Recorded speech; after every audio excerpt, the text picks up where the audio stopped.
abraço a todos meus amigos, minhas amigas. É um prazer retornar aqui à região de Itaboraí. Eu comecei a frequentar a região de Itaboraí quando tinha 17 anos de idade.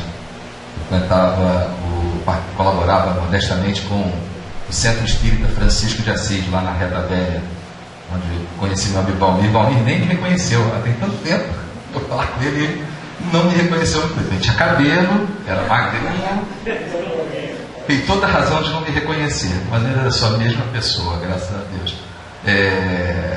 O Luiz Francisco, um companheiro nosso aí, continuou à frente do trabalho, dirigindo e retornar então ao município de Itaboraí é sempre um prazer imenso. Tenho embora há uns 8 anos, mais ou menos 9 anos que eu não retornasse aqui à região, existe ainda um laço invisível unindo meu coração ao 42º seu, e hoje nós vamos apertar mais um pouquinho esses laços.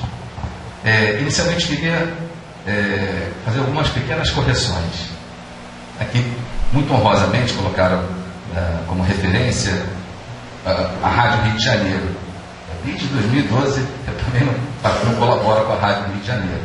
Meu grupo é o Grupo Espírita Rivai, um grupo no Recreio dos Bandeirantes, e também fomos honrados com esse tema de Jesus histórico.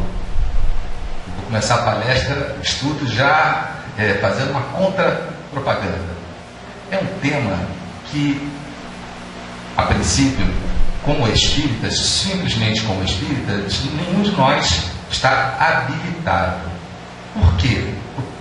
O Jesus histórico é uma área de pesquisa científica. São 5 anos para a pessoa se formar em historiador, depois mestrado, doutorado. É uma área muito específica que é do domínio e da competência de historiadores. Na América do Norte, na Alemanha, no Reino Unido, existem pesquisadores de ponta. O Brasil também, o Rio de Janeiro, ele tem uma das maiores autoridades latino-americanas em cristianismo primitivo e em Jesus histórico, o professor André Leonardo Chevitarese, que é o responsável pela formação de uma geração de historiadores. Professora Juliana Cavalcante, professor Daniel Juste, professor Laíra Amado. Em São Paulo temos o professor Pedro Lima Vasconcelos, Pedro Paulo Funari. Então, o tema Jesus histórico é da competência de quem estuda a história. Por mais que eu goste de ver os temas, sempre seremos consumidores dos livros de ciência que eles produzem. É como se, por exemplo, por ler livros espíritas, alguém quisesse falar sobre medicina. Não é possível, porque é preciso de um estudo específico, um conhecimento específico para opinar sobre uma ciência específica. A pessoa pode falar conceitos gerais, mas ela não pode dizer no domínio da ciência médica, porque precisa de ferramentas específicas para dizer. Isso é muito normal, muito natural. Allan Kardec já definiu esses limites nas suas obras. Então, o que nós vamos fazer? Nós vamos refletir sobre o que esses historiadores produzem de material à luz do pensamento de Allan Kardec.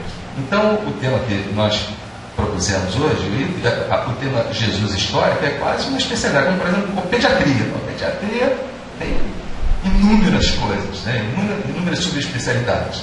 Jesus histórico também é um mundo. Os historiadores que se dedicam a esse assunto não estudam mais nada além disso. Brasil, colônia, nem querem saber. Medieval, nada disso. É só tamanha quantidade de informações, principalmente porque a ciência arqueológica avançou muito. Então, eles estão munidos agora de informações muito específicas. Então, nós vamos trazer aqui como reflexão um tema que é pertinente a eles, historiadores, e a nós espíritas, que será não vim destruir a lei. Jesus e Moisés estariam em conflito. Enrolando aqui acho que desliguei o pointer. Jesus e Moisés estariam em conflito de ideias, de pensamentos. Pointer não dá.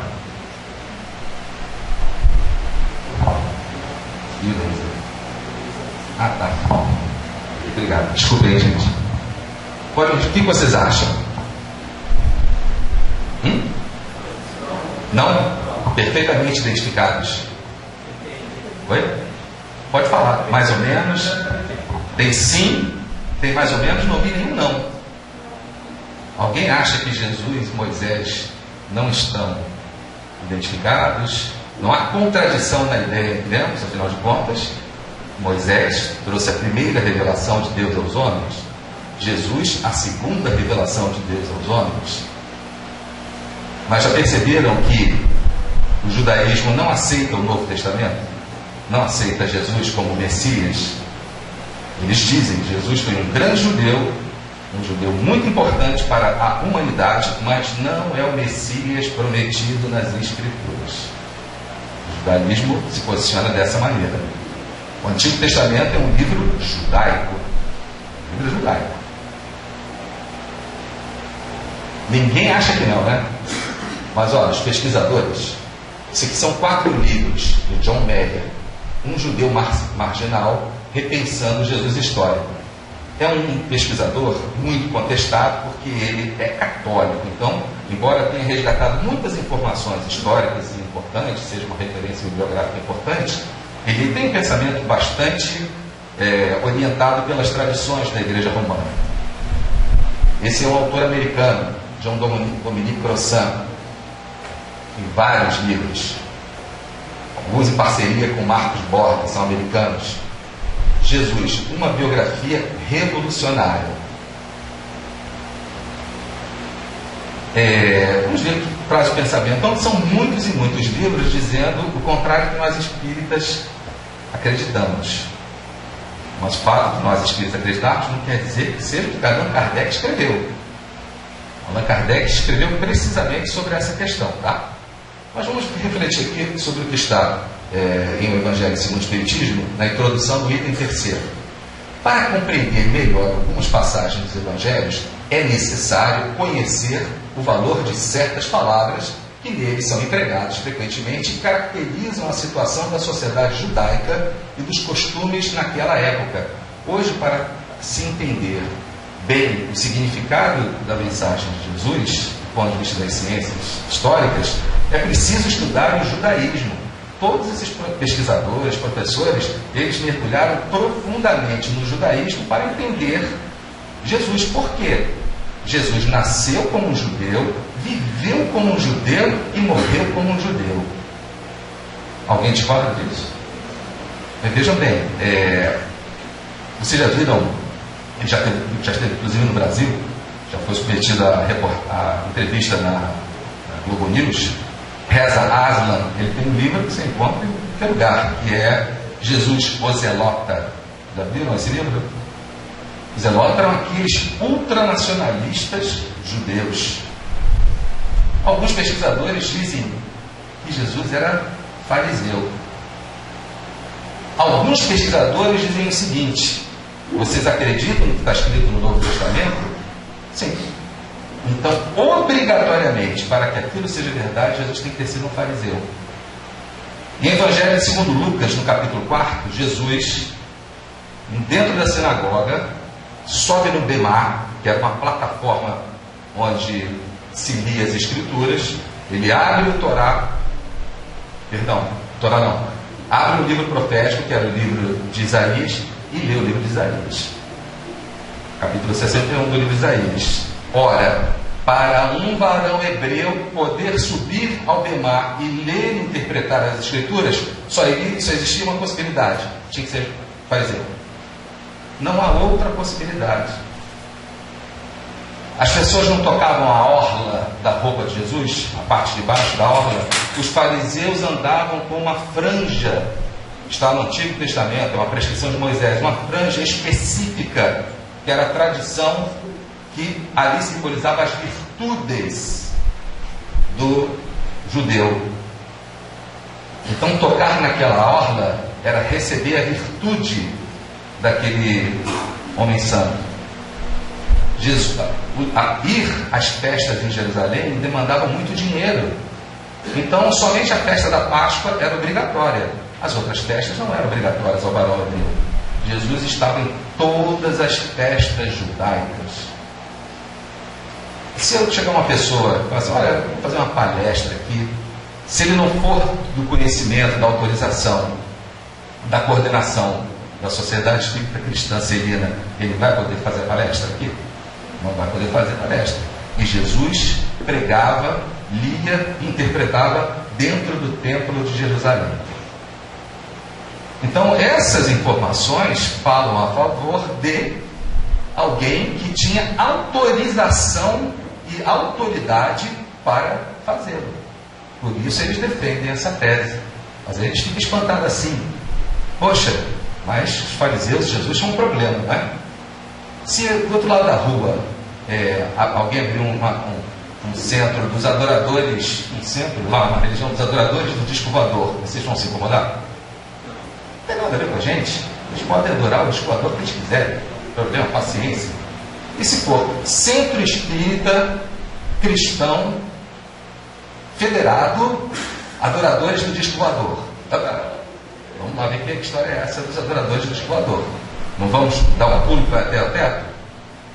Os fariseus não davam bola para a crença das outras seitas. Eles não tinham o menor interesse. Mas aquela, entre aspas, perseguição a Jesus, incomodando grandemente, é um fato que chama atenção. Por que iriam implicar com uma pessoa que não é fariseu? Implicar, entre aspas. Por quê? Não faz sentido. Não faz nenhum sentido. Quando nós observamos a relação de Jesus com as outras seitas, elas praticamente não aparecem nos textos fontes, né? Relação de Jesus com os saduceus. O que se sabe sobre os saduceus em relação a Jesus? Jesus dava logo uma resposta que tampava a boca deles. Não é isso que está escrito? Não tinha papo, não tinha diálogo. Essênios, não tinha papo, não tinha diálogo. Mas em relação aos fariseus, olha, ele suou foi a camisa, aquela camisa ficou bem molhadinha, tentando debater com eles. Ele investiu tempo, energia em uma seita específica.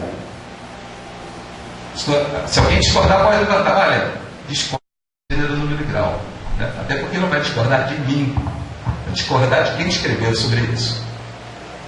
Mas Allan Kardec já chama a atenção disso.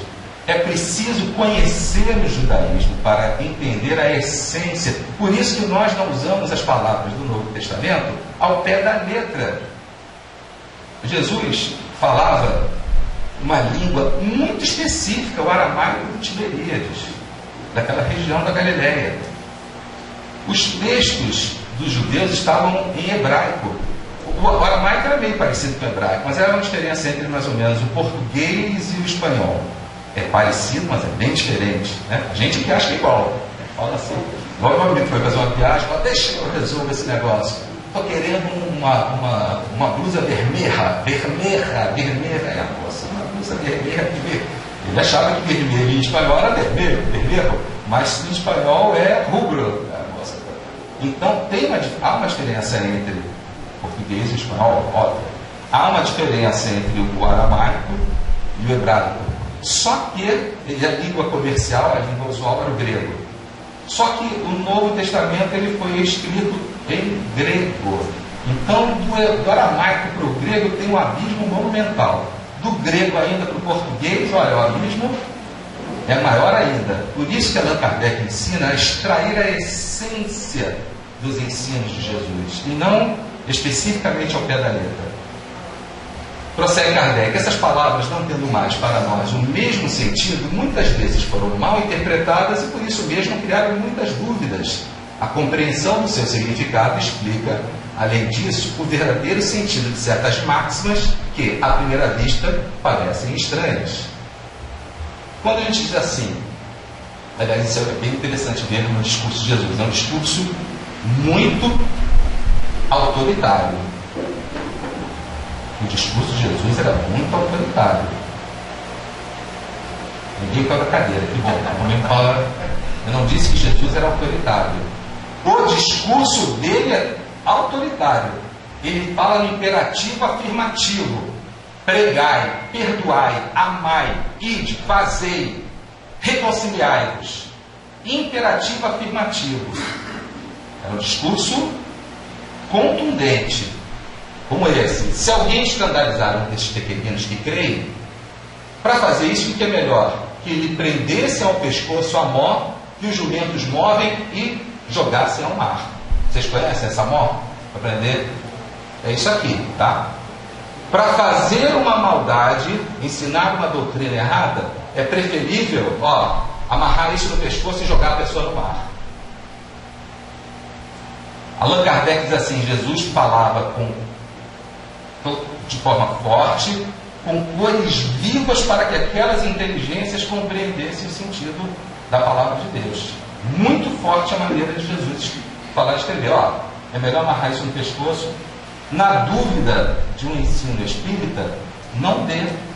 Se você não sabe se aquilo é doutrinário ou não doutrinário, fique quieto, omita, porque é melhor você amarrar uma pedra dessa no pescoço e ser jogada no mar, do que ensinar, escandalizar, uma palavra com muitos sentidos, escandalizar uma pessoa mais humilde.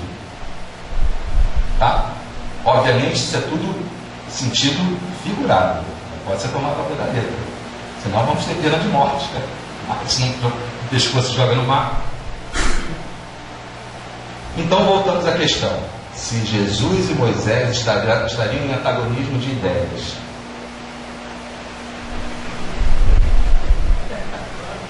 Mas olha só, não estou sozinho nesse pensamento não, tá? Sabe quem está comigo? Só lembrando, os 5 livros de Moisés são a Gênesis, o Êxodo, Levítico, Números e Deuteronômio. É o chamado Pentateuco mosaico, que não existe no Espiritismo Pentateuco, tá? Não existe. Pelo Pentateuco não. Para começar, qual a primeira obra espírita de Allan Kardec diz assim: comece a ler tal obra. Se os princípios espíritas te conquistarem, você vai passar para as próximas obras. Qual é a obra? Oi? Não. Está lá no Livro dos Médiuns.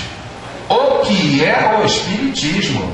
Em Livro dos Médiuns, Allan Kardec diz assim: comece a conhecer a doutrina espírita pelo livro O que é o Espiritismo. Se você conseguir entender e se interessar pelos princípios espíritas, e aí ele dá a sequência de outras obras. Então, se você quisesse dizer que existem obras fundamentais, básicas não existem, básico é choque de camiseta, tá? São obras fundamentais, porque tudo lá é fundamento da filosofia espírita. Seriam 6, mas não são 6. Não são 6 obras fundamentais. Por quê? O Livro dos Espíritos, ele é realmente o alicerce.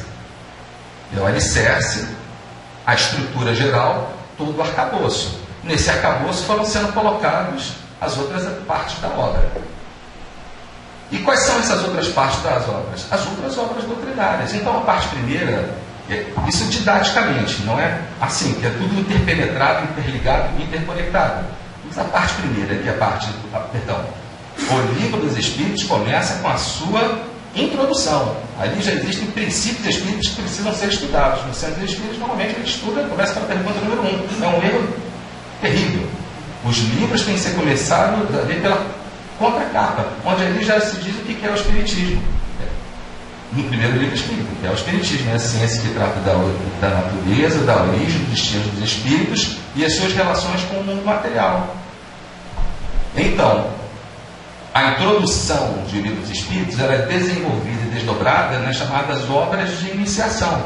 O Espiritismo, na sua expressão mais simples, resumo das leis e dos fenômenos espíritas e o que é o Espiritismo.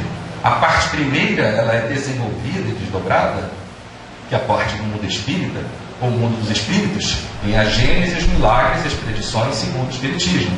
A segunda parte, que é a parte do mundo espírita, ou do mundo dos espíritos, ela é desenvolvida e desdobrada no livro O Livro dos Médiuns ou Guia dos Evocadores. O nome é esse todo, porque a evocação faz parte do trabalho mediúnico.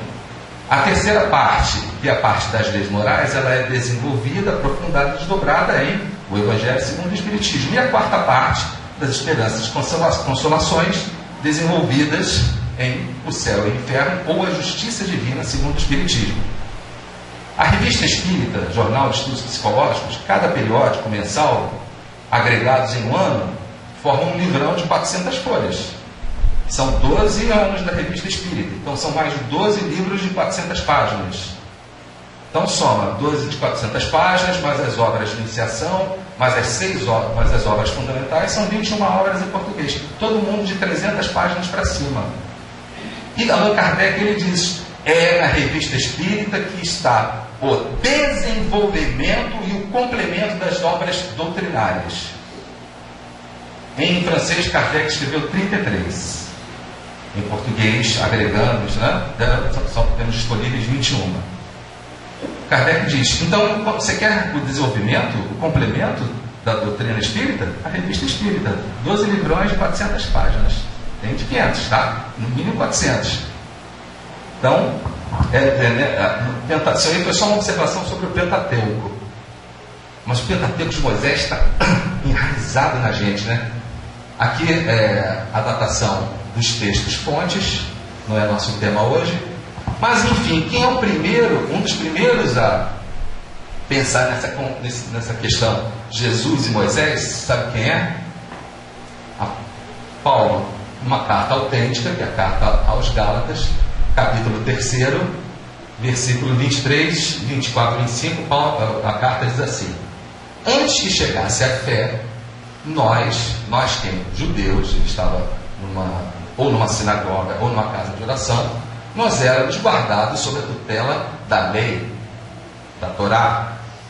A Torá é a aliança de Deus com o povo hebreu.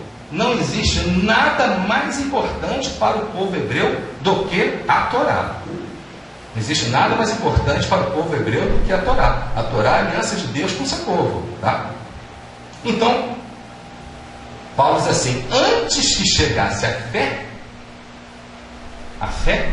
Paulo, ele batalha essa questão da fé, né? Nós éramos guardados sob a tutela da Torá, para a fé que haveria de se revelar. Então, Paulo, um judeu, diz que eles eram guardados pela Torá para uma coisa futura, que seria a fé. Isso já era uma ruptura com os conceitos judaicos. É uma ruptura com os conceitos judaicos? Não, é. Assim, a lei, a Torá, se tornou o nosso pedagogo até Cristo. O que é o pedagogo? Vocês sabem o que é pedagogo? Oi? Pode falar, oi? Mas não é bem o condutor. O pedagogós, do grego, na época da Grécia Antiga, ele era um escravo idoso. Eu não vou falar velho, eu não, idoso e já sem serventia nenhuma. Mas ele era uma pessoa de confiança. Então, o trabalho desse pedagogós, desse escravo idoso, sem serventia nenhuma, era levar a criança até os instrutores para aprender. Era só isso que ele fazia. Ele não ensinava nada, ele não sabia nada, ele não era nada. Ele era um escravo, mas era de confiança. Então ele servia para levar as crianças até os mestres e lá aprender. Então olha que Paulo diz que o Torá era um pedagogós até Cristo. Isso daí era gravíssimo para o povo hebreu, gravíssimo. Por isso que as penas nas sinagogas eram expulsão, flagelação, apanhar, ou a pena de morte por apedrejamento, que era feita se atirando a pessoa de um lugar alto e depois com uma pedra sagrada, uma pedra imensa, aquela pedra era atirada sobre o tórax da pessoa. A gente na nossa imagem vê alguém apedrejar, tacando pedra, a pessoa, opa, não pegou. Esse é um dia inteiro tentando acertar a pedra, tentando matar. Não, era tirar a pessoa de um lugar alto e jogar sobre o tórax a pedra, assim que era apedrejamento. Essa imagem cinematográfica. Então a lei, a Torá, se tornou o pedagogo até Cristo, para que fôssemos justificados pela fé. E esse é um ponto crucial da doutrina de Paulo. Vocês repararam que nossos irmãos protestantes, eu estou lendo o relógio, com certeza não vou chegar ao final do tema. Vocês já repararam que nossos irmãos protestantes dizem que nós estamos errados? E eles estão certos.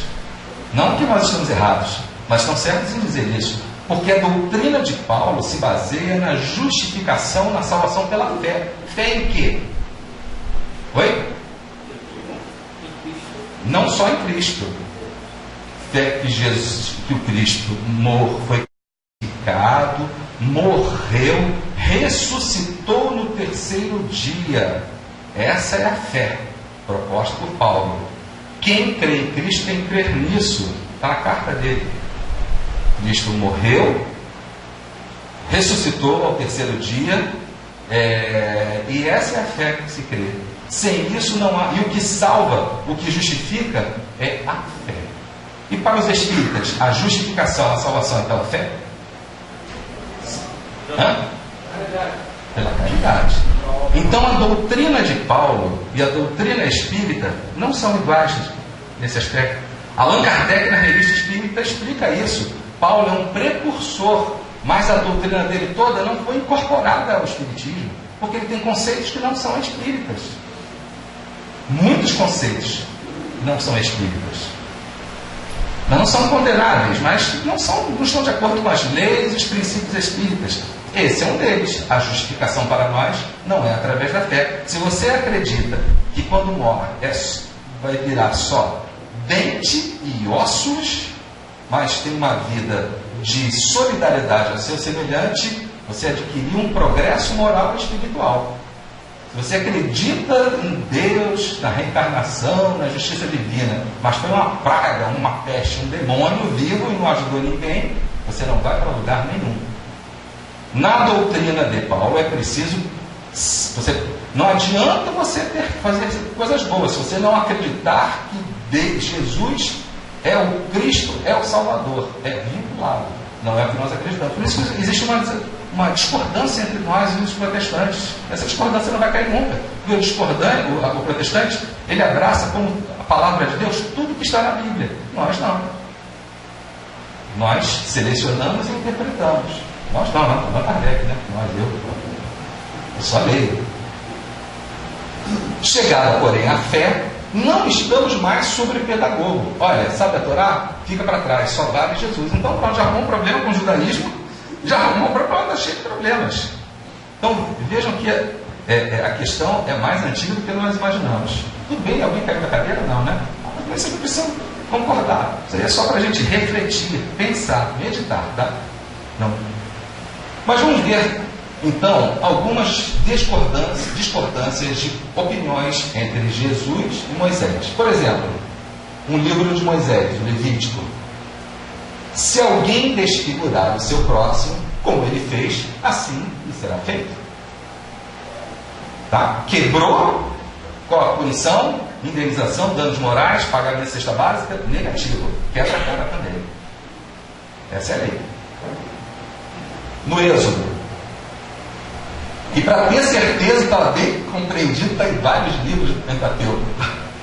Olho por olho, dente por dente, mão por mão, pé por pé, queimadura por queimadura, ferida por ferida, golpe por golpe.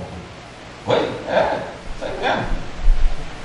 Quando também alguém desfigurar seu próximo, como ele fez, assim será feito, quebradura por quebradura, olho por olho, dente por dente. Como ele tiver desfigurado algum homem, assim ele se fará. Quem, pois, matar um animal, restituí-lo-á, mas quem matar um homem será morto. Se você matar um animal, você pode dar outro, mas se matar uma pessoa, pena de morte, por apedrejamento.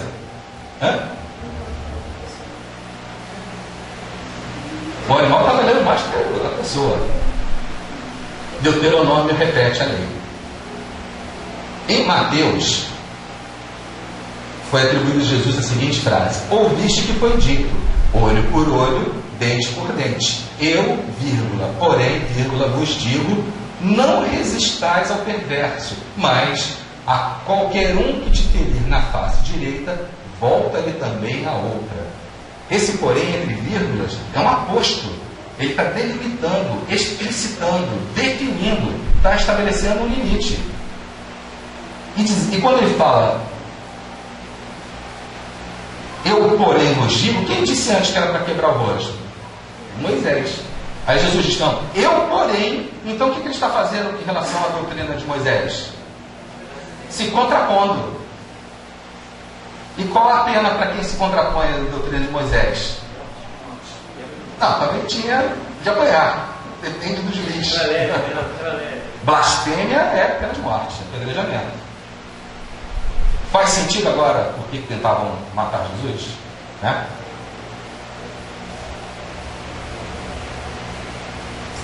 E aqui, por causa da hora, não vou poder ler, mas aqui é o texto em Levítico 24 que fala especificamente sobre a pena de talião. É o texto completo. Havendo Moisés assim falado aos filhos de Israel, tiraram para fora do acampamento aquele que havia pronunciado a maldição e o apedrejaram. Cumpriram assim o que Javé havia ordenado a Moisés: matar por apedrejamento o blasfemo. Tá? Ouviste que foi dito aos antigos: não matarás, aquele que matar terá de responder no tribunal. Levítico 24, que eu não li. E Jesus fala: olha, eu porém estou me contrapondo, vos digo: todo aquele que se encolerizar contra o seu irmão terá de responder no tribunal. O que ele está dizendo? Olha, é para matar? Então vamos ter que matar só pelo simples fato de ficar com raiva. Que na minha lei, ficar com raiva é igual a matar. Isso não é uma afronta? Para a gente, 2000 anos depois não. 2000 anos depois não. Mas fala isso dentro do contexto, dentro de um templo judeu, dentro de uma sinagoga judaica. A vocação de um profeta. Esse foi o texto que Jesus leu na sinagoga. E nessa ocasião, Lucas capítulo 4, quando Jesus lê esse texto, querem tirar ele de um alto de um morro para matá-lo, mas ele não deixa e passa entre eles. Sabe por que quiseram tirar ele? Porque Jesus teria impelido na sinagoga todo esse trecho do capítulo de 61 de Isaías, mas ele parou aqui, onde fala só do Messias. O que o Messias iria fazer? Os estrangeiros estarão aí para apacentar os vossos rebanhos, alienígenas serão os vossos lavradores e os vossos vinhateiros. O que eles estavam, a profecia de Isaías diz? Que os estrangeiros seriam escravos do povo hebreu. É o que diz a profecia. Por isso que Jesus não é o Messias prometido, esperado por eles. Porque eles esperam um Messias que vai restabelecer o poder e a glória de Israel, e os estrangeiros voltarão a ser escravos, como foram em várias situações. E Jesus se recusou a ler daqui para baixo, onde diz isso. Primeiro eles acreditam que era o Messias, mas depois viram que esse Messias não era para, como se costuma dizer, descer a mamona nos estrangeiros. O Messias não perdeu totalmente a graça e tentaram matar Jesus. Por quê? Levítico, capítulo 26, livro de Moisés manda fazer o seguinte: perseguireis os vossos inimigos, e eles cairão à espada diante de vós. Como é que se trata o inimigo? Na espada. Perseguir e passar na espada. Por isso que Elias pegou o sacerdote de Baal, e o que ele fez? Com o pescocinho do sacerdote de Baal? E não foram poucos não. 400, né? Ele não fez nada ele cumpriu o que manda a lei. E Moisés ainda escreveu assim: 5 de vós perseguirão 100. Olha como são valentes, hein? 100 dos vossos perseguirão 10.000. A matemática aqui se perdeu, né? E os vossos inimigos cairão à espada diante de vós. Essa é a lei. Ouviste o que foi dito: amarás o teu próximo e odiarás o teu inimigo. Eu, porém, entretanto, vos digo: amai os vossos inimigos e orai pelos que vos perseguem e caluniam. Isso aqui é um texto do passado. E sobre adultério, então, é uma encrenca total. A prescrição era Isso estava em Levítico e em Deuteronômio. Vou ler só em Deuteronômio. Quando um homem for achado deitado com uma mulher casada com o marido, então se a mulher for casada com o marido, então ambos morrerão, o homem que se deitou com a mulher e a mulher, assim tirarás o mal de Israel. Então, no adultério, se o homem trai com uma mulher que é casada, quem vai morrer apedrejado? A mulher e quem mais? O homem. Se a mulher era solteira, só ela. Porque ele é casado, né? Porque se o homem não fosse casado, ele não estava adulterando. Isso era adulterado se ele fosse casado. O homem está casado. Agora, se o homem é casado e a mulher é casada, os dois morriam para tirar o mal de Israel. Portanto, na perícope da mulher que foi pega em adultério, que não é Madalena, pergunta a vocês, esse homem era solteiro ou casado? Solteiro. Senão ele teria que ir junto para o apedrejamento. O adúltero é a lei. Existem muitas inconformidades entre pesquisas históricas e livros mediúnicos. Muitas inconformidades. Muitas, demais. Ao ponto de se tornarem quase inconcebíveis, quase incompatíveis com os livros mediúnicos. Porque Allan Kardec, em Introdução ao Evangelho segundo o Espiritismo, disse assim: podemos dividir o conteúdo dos evangelhos em 4 partes. Os dogmas. E os dogmas foram estudados no livro O Céu e o Inferno, ou A Justiça Divina segundo o Espiritismo, também, principalmente, mas isso permeia outros livros. Os dogmas. Os milagres, estudados em A Gênese, os milagres e as predições segundo o Espiritismo. As profecias, estudados em A Gênese. Os ensinos morais, estudados no Evangelho segundo o Espiritismo. Quer dizer, em todos os livros, mas, aqui resumindo. E os atos da vida de Jesus, os fatos históricos. Qual é o livro de Allan Kardec? Eu citei para vocês 21 de 400 páginas de Allan Kardec. Mas vamos partir até porque ele escreveu em francês, 33. Em qual livro ele fala de fatos históricos? Nenhum. Porque não é correto entrar nessa seara. Não é dele, não é da doutrina espírita, não é da filosofia espírita.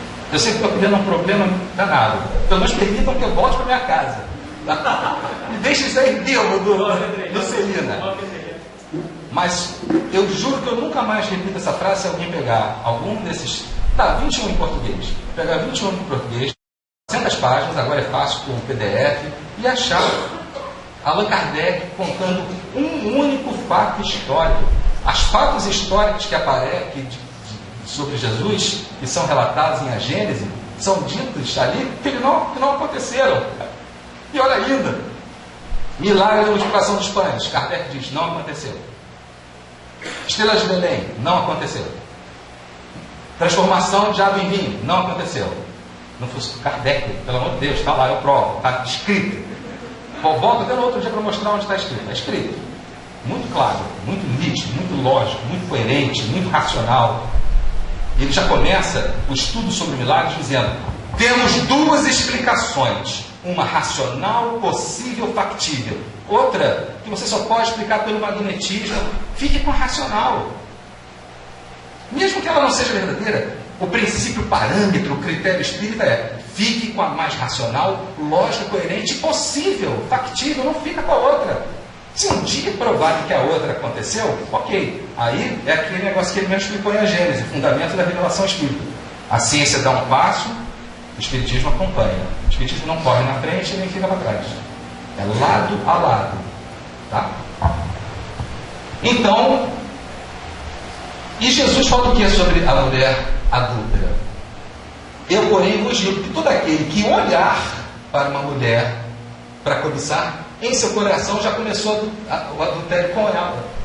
Ou seja, vai apedrejar? Então na minha lei é a seguinte: se olhou desejando, apedreja. É melhor tirar as pedras do caminho aí, gente. Vamos asfaltar tudo, porque para ver se somem as pedras. Era a forma, por isso que no início eu me estressei dizendo que Jesus tinha um discurso autoritário. Ele não era autoritário, mas era um discurso que não dava margem à dúvida. Mesmo esse discurso que não dava margem à dúvida, como diz Kardec, por esforços para fazer a inteligência compreender, mesmo assim a gente já fica com dupla interpretação, imagina se não fosse, olha, eu acho que vocês deveriam, imagina se eles usassem por tudo seria, deveria, aí, quando é que a gente perdoaria? Nunca, nunca, por isso que era perdoa, imperativo afirmativo.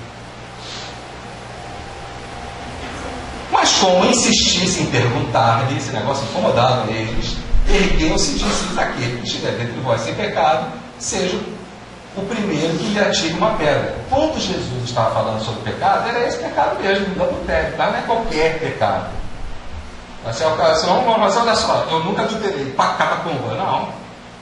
Porque ali, na antiguidade no passado, no presente, até haver a moralização da humanidade, a questão do adultério não vai ser resolvida, porque faz parte. Não estou justificando, não, estou dizendo assim. Se é para apedrejar, é apedrejar todo mundo que estava ali mesmo, por causa exatamente da questão do adultério. As mulheres não estão falando lá por dentro, falam assim: isso mesmo, não tem santinho, não. Eu sou o santo, tá? Eu digo logo, perante as câmeras. Tirando eu, olha, os outros não estão sabendo. Eu não. Mas eu não, tá? De verdade. Descontente com isso aqui é muito bom. Quer dizer, muito bom do ponto de vista de estudo, tá? Descontente com a esposa, o homem poderá dispensá-la sem nenhuma compensação, dando-lhe a carta de divórcio. E dar a carta de divórcio para a mulher não tinha direito a nada, minha gente. Significava, sabe o quê? Deixar a mulher na rua da amargura, ela mendiga.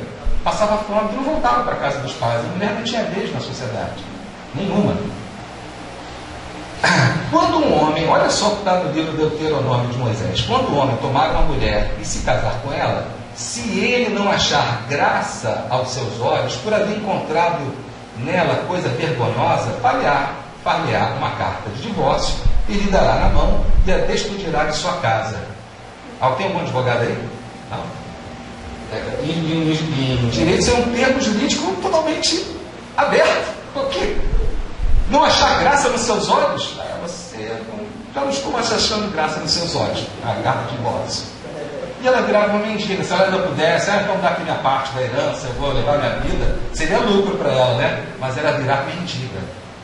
Porque ela não era aceita de volta na casa dos pais. Não tinha espaço. Virava mendiga. As igrejas cristãs primitivas têm até no Novo Testamento uma briga pelo dinheiro para poder dar assistência às viúvas, que era viúva pra caramba, a mulher era dessa desassistida e era um problema para. Então eles estavam disputando recursos para atender aquela massa de pessoas sob risco social, né?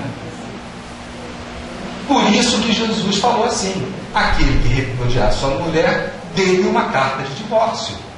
Perdão, o que estava em Moisés. Aí Jesus disse: eu, porém, vos digo, todo aquele que repudia sua mulher, a não ser por motivo de prostituição, faz com que ela adultere. E aquele que se casa com a repudiada, comete adultério. Esse aqui, a não ser por motivo de prostituição, você não acha que Jesus falou isso? Sim ou não? Como é que era? Não existia imprensa, certo? Não existia xerox. Como eram feitas as cópias? Manual, cópia da cópia da cópia da cópia da cópia. Alguns copistas falaram assim: não, tem um caso em que, desse caso, botou ali, prostituição não, Jesus não deve ter dito isso. As coisas só começaram a ser escritas sobre Jesus 60 anos depois que ele morreu. Perdão, lá no ano 60, 30 anos, quase 40 anos depois que ele morreu. Aí se começou a escrever: olha, Jesus falou, Jesus disse. Então, as palavras exatas nós não conhecemos. Conhecemos o que alguém disse que Jesus falou. Alguém disse que Jesus falou. Só que 40 anos depois, haja memória, né? Haja Ginkgo biloba, né? Para lembrar exatamente. Por isso que os livros que Allan Kardec escreve, e ele fala sobre Jesus, ele fala assim: por essas palavras Jesus queria dizer, o sentido dessa palavra é tal. Não podemos entender essa frase por outra. Jesus não poderia ter querido dizer tal coisa. A essência do ensino de Jesus é tal coisa. Pode falar. Em suas pesquisas, confirma-se que o dízimo é reservado particularmente às viúvas e aos órfãos? Veja bem, eu não sou pesquisador. Eu compro o livro do pesquisador. Tá? Eu pesquisei quem pesquisou. Talvez eu sou pesquisador. Não, mas tem gente que é pesquisador do Brasil, do Rio de Janeiro, que pesquisa direto. Vai o professor Pedro Paulo Funari, ele vai ele ia nas expedições arqueológicas, etc. Né? Mas a questão do dízimo é uma questão bastante complexa. Ela tinha um objetivo, uma finalidade naquele contexto, naquele tempo. É como tudo que está no Antigo Testamento e no Novo Testamento. Se a gente for levar os dias atuais, não tem que amarrar pedra e jogar no mar. Né? Então, a gente não pode entrar. Nós, espíritas, não entramos nessa. O espiritismo não tem teologia. Não existe teologia espírita. Não existe. Pelo menos o espiritismo que Allan Kardec nos entregou. Não há teologia. Teologia é campo de outro. O espiritismo não faz teologia. O espiritismo é uma filosofia moralizante, uma filosofia moralizadora. A teologia não faz parte dos princípios espíritas. Kardec diz claramente, a teologia é para os teólogos. Entendeu? Embora espíritos que foram teólogos tenham sido submetidos à sabatina de Allan Kardec, Santo Agostinho, João Evangelista, eles foram sabatinados por Allan Kardec, Lamennais, vários teólogos, mas o espiritismo não faz teologia. Ele faz a extração, por isso que é uma filosofia moralizante, nem é uma filosofia comum. Se a gente chegar numa academia, numa universidade, vamos discutir filosofia, a pessoa vai olhar e vai falar, olha só, isso não é filosofia. É filosofia. Kardec diz assim, na introdução do Livro dos Espíritos, uma nova ciência, uma ciência diferente, e ainda diz, diferente da matemática, da física e da química. São ciências acadêmicas, é uma nova ciência, porque embora use métodos comuns da ciência, é uma ciência diferente. Uma nova filosofia. Kardec diz assim, Revista Espírita, dezembro de 1868. O Espiritismo é uma religião? É o discurso de Allan Kardec. Ele diz, do ponto de vista filosófico, é uma religião. Mas do ponto de vista do sentido geral do termo, não é uma religião. Tanto tempo que eu não estou enxergando muito bem, cara. São 10 minutos. Vocês me permitem. Vocês vão me deixar sair daqui? Vamos pensar. Então tá. Vamos pensar, então eu não vou poder falar o que eu ia falar agora. Vamos ver o livro. Tá bom, deixa eu ver. Tem janela, tá? Desde, sei lá, uns 14 anos de idade, sempre fui evangelizador. Evangelizador, acho que sempre serei. Não mais criança, mais, né? Agora mais de adulto, mas trabalhei até no ano 2008 com evangelização de jovem. Mas lá nos 33 livros em francês não existe essa palavra evangelização. Não existe. Por que Kardec deixaria de fora algo que já a Igreja Católica e os protestantes fazem muito antes dele existir? Por que será?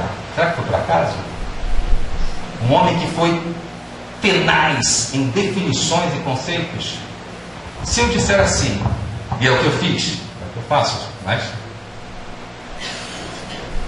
aqui temos uma evangelização espírita. Pergunta a vocês, o protestante vai colocar a criança aqui? Não. O judeu? Não. O muçulmano? Não. O protestante? Não.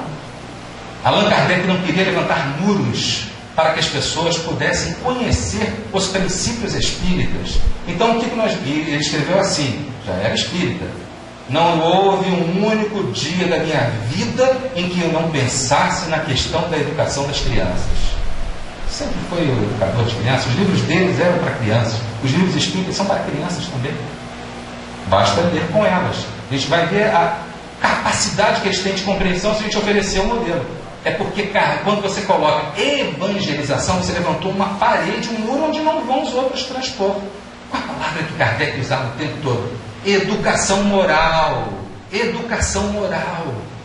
Educação moral da criança. É preciso educar moralmente. A instrução tem que ser educadora. A doutrina espírita ela promove a educação moral. Não é uma educação, não é instrução pública, é educação moral. Eu participei de um trabalho onde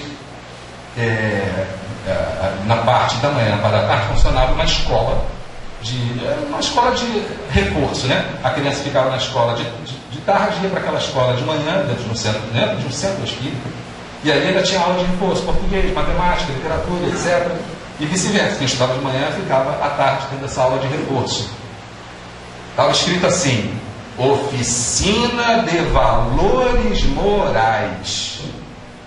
Então tinha lá sem religião, 80% era protestante, evangélico, pentecostal e os católicos. Era dentro de um centro espírita, mas a pessoa estava lá com letras bem claras e bem inteligíveis. Oficina de Valores Morais. Por quê? Allan Kardec ele dizia: eu tenho orgulho de ter aqui na Sociedade Espírita de Paris, sentados à mesa estudando comigo os princípios espíritas, israelitas, católicos, protestantes. Não tem no Evangelho, capítulo 1, um espírito israelita? Não tem? É o avô de um dos membros que era judeu da Sociedade Parisiense de Estudos Espíritas. Porque os princípios espíritas, quando você transforma assim: eu sou uma religião, você é mais uma. E para você cruzar aquele limite, vai ter que abrir mão da sua cultura, da sua família, dos seus princípios, da sua vida, você abre mão de muita coisa para cruzar aquele limite. E não era objetivo impedir. São princípios de porta aberta, que você entra e sai sem aquilo. Você continuará sendo judeu. Só que você vai ler as leis de Moisés usando os princípios, os fenômenos, as leis espíritas. E são leis naturais. Que são leis naturais, são leis de natureza. São leis de natureza, são leis de Deus. Não são da religião.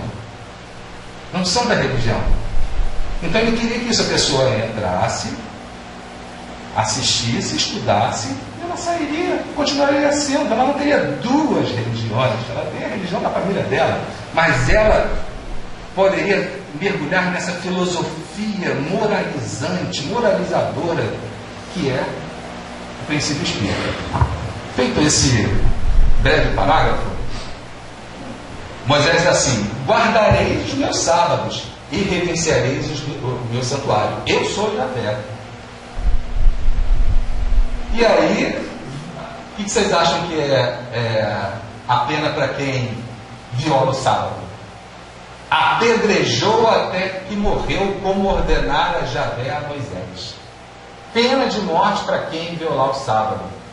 E Jesus foi implicante, né, gente? Ele adorava fazer coisa sábado, né? Está entre nós. E ele diz assim: porque o Filho do Homem até do sábado é o Senhor. Palavras de Jesus. Só que tem uma coisa interessante. Os pesquisadores, eles dizem o seguinte: essa palavra Filho do Homem, ela quer dizer no aramaico humanidade, o ser humano. Então Jesus não estava dizendo que ele era o dono do sábado e ele poderia mudar. O que ele está dizendo? O sábado existe para a humanidade, não o inverso. E por isso que ele deu o exemplo: olha, se você deixar um boi cair na vala, você vai deixar só porque é um sábado, ou você vai salvar o boi? Então, você salva um boi, mas eu não posso salvar essa mulher que é filha de Abraão. Ele aí já estava cometendo pecado, entre aspas, né? Porque as mulheres não eram filhas de Abraão. Filhas de Abraão eram os homens, as mulheres nasceram da costela. O homem era filho de Deus, e a mulher era filha do homem, porque nasceu da costela. Não balança a cabeça não. Está escrito, eu escrevi. Então, quando ele diz essa mulher é filha de Abraão, ele estava também fazendo um estrago. O bolista estava fazendo um strike lá com os filhinhos de Moisés, tá? E filho dócil. O filho dócil, indócil, também era tratado como apedrejarão até que morra. Vocês vão usar isso para apedrejar? Vão usar isso para apedrejar? Não, porque eu sou bonzinho agora. E o que Jesus propõe para o filho indócil? A parábola do filho pródigo. Em vez de apedrejar até a morte, olha o que diz Moisés: não te vingarás, nem guardarás ira contra os filhos do teu povo. Então, realmente o mandamento judaico dizia: amarás ao teu próximo como a ti mesmo. Só que tinha um pequeno detalhe: sabe quem era o próximo? Só o compatriota. Quem fosse estrangeiro era inimigo. não te vingarás nem guardarás ira contra os filhos do teu povo. Aí você era apedrejado. Mas amarás o teu próximo como a ti mesmo. Eu sou Javé. Levítico manda. Então esse mandamento de amar ao próximo como a si mesmo era o próximo compatriota. Se não fosse compatriota, ó. E Jesus, um novo mandamento nos deu, que vos ameis uns aos outros, não apenas os judeus, mas todos, assim como eu vos amei a vós, que também vós vos ameis uns aos outros. Bom, no Evangelho segundo o Espiritismo, Kardec traz a chave para a interpretação, para encerrar. Capítulo 1, não vim destruir a lei, e tem 2. Há duas partes distintas na lei mosaica. A lei de Deus, promulgada sobre o Monte Sinai, e a lei civil ou disciplinar estabelecida por Moisés. Uma, a lei de Deus, é invariável, a outra apropriada aos costumes e ao caráter do povo. Modifica-se com o passar do tempo. A lei de Deus está formulada nos 10 mandamentos. Por isso que Jesus disse, não pode divorciar, mas Kardec disse, pode divorciar. Porque a lei de Deus é a lei do amor. Se já existe o desamor, o divórcio é só botar no papel algo que já, perante as leis naturais, já aconteceu. Né? A lei de Deus, os 10 mandamentos, é a lei de todos os tempos e de todos os países. E por isso mesmo tem um caráter divino. Todas as outras são leis estabelecidas por Moisés, obrigada a conter, pelo temor, um povo naturalmente turbulento e indisciplinado, no qual tinha que combater os abusos e os preconceitos enraizados, adquiridos durante a escravidão do Egito. Para dar autoridade às suas leis, ele teve que lhes atribuir uma origem divina, assim como fizeram todos os legisladores dos povos primitivos. Então, quando diz assim, Javé que mandou fazer, Javé não, Moisés dizendo que é Javé, né? A autoridade do homem devia apoiar-se sobre a autoridade de Deus. Até hoje é assim, né? Mas somente a ideia de um Deus terrível podia impressionar criaturas ignorantes, nas quais o senso moral e o sentimento de justiça imparcial estavam ainda pouco desenvolvidos. É evidente que aquele que havia incluído em seus mandamentos, não matareis, não fareis mal ao vosso próximo, não poderia se contradizer fazendo do extermínio um dever. Portanto, as leis mosaicas propriamente ditas tinham um caráter essencialmente transitório. Então, quando Jesus disse assim, não vim destruir a lei, são os 10 mandamentos. É a lei de Deus que ele não veio destruir. E as outras? Strike. É o que está sendo gravado, né? Paciência. O primeiro mandamento. O 5º mandamento, não matareis. O 5º mandamento é não matareis. E Moisés manda matar apedrejando? Afinal, a lei em si já tem uma contradição interna, né? Já tem uma nulidade. Ainda no capítulo 1, Jesus não veio destruir a lei, isto é, a lei de Deus, veio cumpri-la, isto é, desenvolvê-la, dar-lhe o verdadeiro sentido e adaptá-la ao grau de adiantamento dos homens. Por isso é que se nos depara nessa lei o princípio dos deveres para com Deus e para com o próximo, base da sua doutrina. Quanto à lei de Moisés, propriamente dita, ele, ao contrário, as modificou profundamente, quer na substância, quer na forma. Então, ele e Kardec achamos que sim. Também que Kardec é do lado de Kardec, né? Mas é assim mesmo, a gente lê e passa. Por isso que o método de estudo dos livros de Kardec é o método Braille. Tem que colocar o dedinho em frase por frase, como se você fosse cego e estivesse lendo um livro em Braille, para poder conseguir extrair todo o conteúdo. Porque se der uma lida de uma batida só, qual é o tema da palestra de hoje? Capítulo 1 do livro dos Espíritos. Não viu nada. Não viu nada. Um capítulo todo, em 40 minutos? Não viu nada. Combatendo constantemente o abuso das práticas exteriores. Tenho certeza que todo mundo já leu isso aqui. E as falsas interpretações, por mais radical reforma, não podia fazê-las passar do que as reduzindo a esta única prescrição: amar a Deus sobre todas as coisas e o próximo como a si mesmo. E acrescentando: aí estão a lei toda e os profetas. A moral que Moisés ensinou era apropriada ao estado de adiantamento em que se encontravam os povos que ela se propunha regenerar. E esses povos, semi-selvagens quanto ao aperfeiçoamento da alma, não teriam compreendido que se pudesse adorar a Deus de outro modo, que não por meio de holocaustos, nem que se devesse perdoar ao inimigo. Notável do ponto de vista da matéria e mesmo das artes e das ciências, a inteligência deles, muito atrasada, se achava em moralidade, e não se houvera convertido sob o império de uma religião inteiramente espiritual. Era necessária uma representação semimaterial, a qual a que apresentavam então a religião hebraica. Posso roubar mais 5 minutos do atraso? Agora para concluir mesmo. Pergunta: qual a pedra angular da revelação do Cristo? A fonte primária de todas as transformações promovidas pela sua doutrina. A pedra de inauguração, a pedra basilar, essa que começa. A partir daqui, todo o resto se desenvolve. Qual que vocês acham? Qual? Primeiro ponto. Oi? O amor. Pode falar, estou ouvindo. Perdão. Foi aquilo assim, olha, tem que começar por isso, porque se esse conceito não for pensado, meditado, refletido, sentido... Oi? Deus. Exatamente. Sem isso, por isso que a primeira questão de Livro dos Espíritos, Deus. A primeira matéria estudada, o primeiro capítulo, Deus. Isso está em A Gênese e os Milagres, desdobrado em A Gênese e os Milagres e as Predições, segundo o Espiritismo. Capítulo 1, item 23. A parte mais importante da revelação do Cristo, no sentido de que ela é a fonte primeira, a pedra angular de toda a sua doutrina, é o ponto de vista totalmente, radicalmente novo, sob o qual ele ensina a encarar Deus.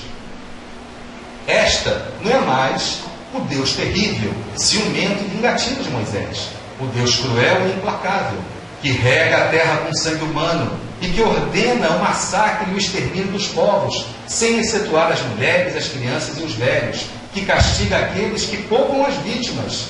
Não é mais o Deus injusto que pune todo um povo pela falta do seu chefe, que se vinga do culpado na figura do inocente, que fere os filhos pelas faltas dos pais.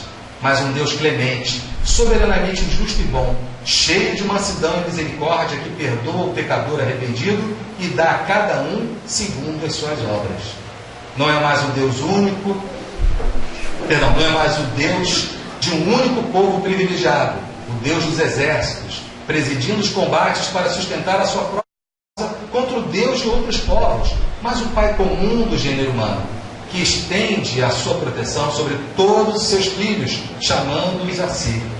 Não é mais o Deus que recompensa e pune apenas pelos bens da terra, que faz consistir a glória e a felicidade na escravidão dos povos rivais e na multiplicidade da progenitura, mas o Deus que diz aos homens: vossa verdadeira pátria não é neste mundo. Ela está no reino celestial. É lá que os humildes de coração serão elevados e que os orgulhosos serão humilhados. Não é mais o Deus que faz da vingança uma virtude e ordena que se retribua olho por olho, dente por dente, mas o Deus de misericórdia, que diz: perdoai as ofensas, se quereis ser perdoados, fazei o bem em troca do mal, não façais aos outros o que não quereis que vos façam. Não é mais o Deus mesquinho e meticuloso, que impõe sobre as mais rigorosas penas a forma pela qual quer ser adorado, que se ofende pela inobservância de um ritual, mas o Deus grandioso, que vê o pensamento e não se honra com a forma. Enfim, este não é mais o Deus que quer ser temido, mas o Deus que quer ser amado. Aqui há os 7 fundamentos da doutrina do Cristo. Agradeço pela oportunidade, peço desculpas pela hora. Um grande abraço para vocês todos. Obrigado pelo convite, obrigado meus amigos por terem me acompanhado. Não vou poder ficar para comilança colonial em horário, tá? Mas com um enorme abraço, um enorme beijo. Obrigado.